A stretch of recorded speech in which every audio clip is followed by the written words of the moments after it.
to our channel bersama Mimi Diki dan Kiswa. Nah, di video kali ini kita mau nge-review drama Korea yang lagi happening banget, yang baru aja kelar, yaitu Startup. Jadi film ini bercerita bagaimana kita membangun sebuah bisnis startup dan juga tentang investasi dalam dunia saham dan bisnis. Buat kalian yang udah nonton drakor Startup, kalian pasti tahu Han Ji Pyong muda itu juara simulasi trading saham atau investasi saham online saat itu. Nah, berbekal ilmunya tersebut, ceritanya Han Ji Pyong muda berhasil memutarkan atau melipat gandakan uang harmoni dari 8 juta won atau setara dengan 102 juta rupiah menjadi 80 juta won atau setara dengan 1 miliar rupiah dalam 1 tahun dari hasil investasi saham. Apakah melipat gandakan 1 menjadi 10 ini hanyalah cerita fiksi atau fiktif semata? Oh, tentu tidak.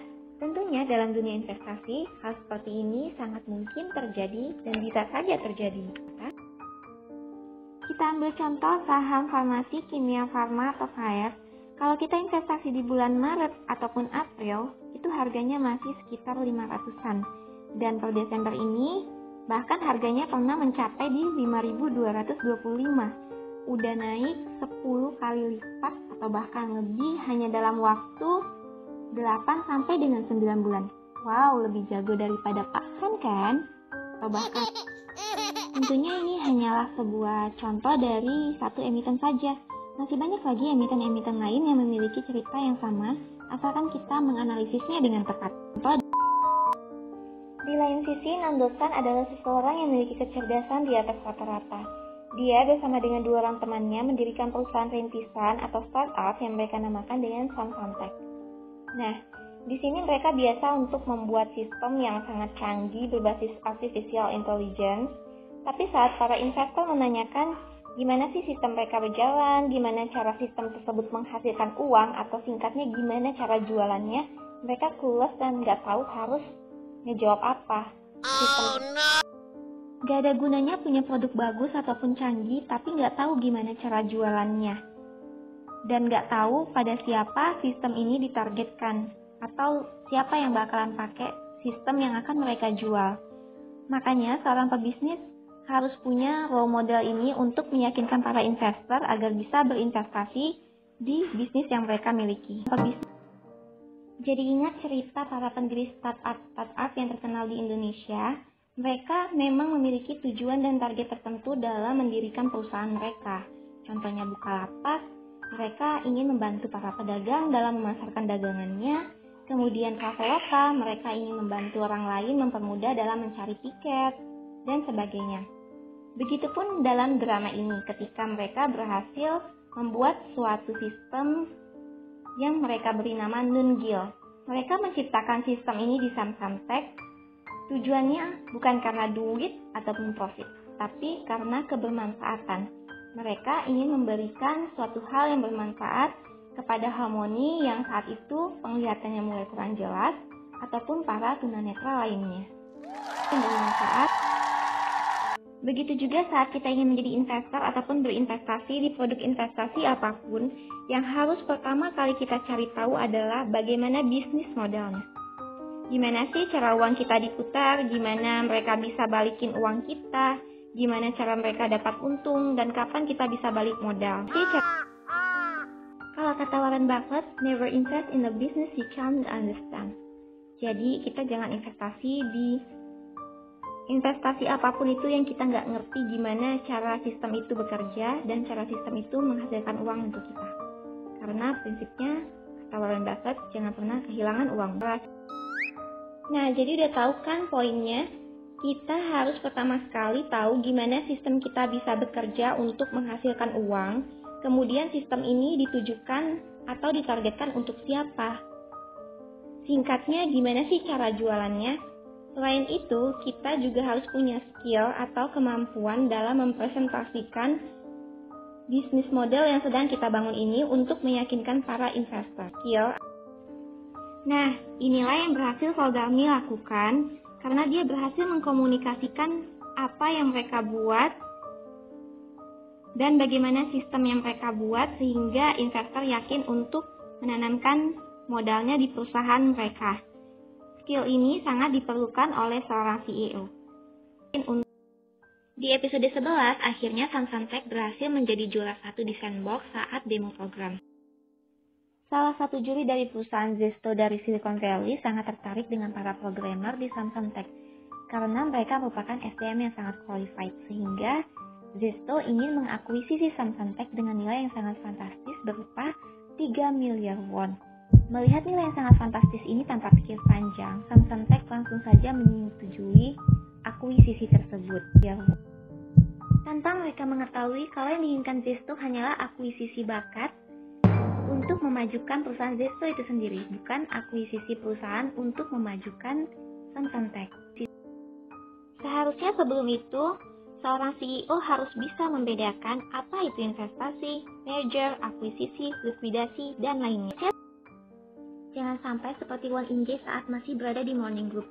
Walaupun pada saat itu dia memiliki jabatan yang tinggi, tapi dia tidak memiliki saham sehingga suaranya tidak terlalu diperhitungkan. Dan akhirnya dia harus terpaksa keluar dari perusahaan tersebut.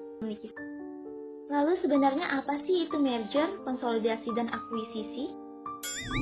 Merger itu menyatukan dua atau lebih perusahaan menjadi satu perusahaan, di mana akan ada perusahaan survivor yang tetap berdiri dan perusahaan lainnya akan hilang.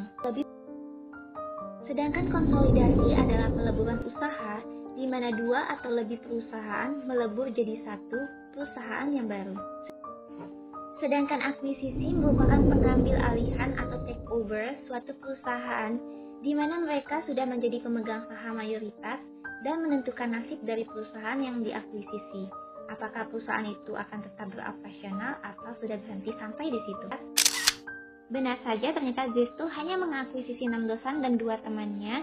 Sementara itu, CEO Soldalmi dan karyawannya harus dipecat dan Samsung Tech sendiri sudah tidak beroperasional lagi. Namun atas permintaan, aplikasi Nungil yang mereka buat masih terus berjalan. Akuisisi ini pun akhirnya dilakukan oleh 6 dosan setelah kontraknya dengan Zesto di Silicon Valley selesai. Dia mau mengakuisisi perusahaan Changmyong yang baru saja didirikan oleh Soldalmi dan Won In-jae. Awalnya karena CEO Soldalmi menawarkan Samsung Tech untuk bekerja kembali di perusahaannya setelah para developer mereka direkrut oleh perusahaan pesaing mereka.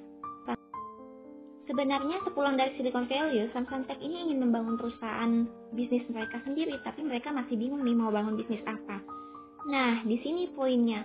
Kalau kita nggak punya skill set untuk bangun bisnis yang nggak perlu dipaksakan, kita bisa jadi investor yang juga pemilik perusahaan. Bahkan kita jadi bisa memiliki banyak perusahaan dengan menjadi investor.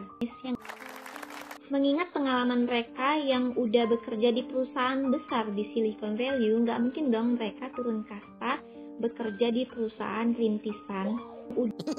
Oleh karena itu, 6 dosan membuat persyaratan kalau CEO Soldalmi masih mau merekrut mereka sebagai developer, maka 6 dosan mau mengakuisisi perusahaan startup Changmyong sehingga dia menjadi pemegang saham mayoritas dari perusahaan tersebut. Kenapa sih 6 dosan mau beli saham? Kenapa nggak jadi karyawan aja? Kalau beli saham kan dia harus keluar uang lagi. Kalau jadi karyawan, dia malah dapat duit dan digaji. Berarti di sini 6 dosan udah mulai investasi nih. Dia udah mulai sadar pentingnya investasi saham. Dengan punya saham di perusahaan tersebut, dia bukan hanya sebagai karyawan, tetapi juga pemilik perusahaan. Bisa dapat keuntungan dari capital gain kalau beberapa lembar sahamnya diperjualbelikan nantinya. Pemilik saham terbesar Changmyong saat ini adalah In-jae. Kenapa sih In-jae ini nggak cari investor lain aja? Karena Won In-jae ini sendiri tidak butuh investor yang hanya memberikan uang aja. Karena dia ini juga udah punya profit yang banyak dari perusahaan dia In-jae Company. Jadi yang dia butuhkan adalah seorang pengembang seperti Samsung, bukan investor baru, karena dana mereka sepertinya sudah cukup dari In-jae Company. Jadi Changmyong Company ini sangat membutuhkan strategic investor yang bisa bantu ngembangin perusahaan mereka jadi lebih besar lagi sesuai dengan target mereka. So, the case ini, Nam Do-san adalah investor yang lebih tepat dibandingkan Han Ji-pyong.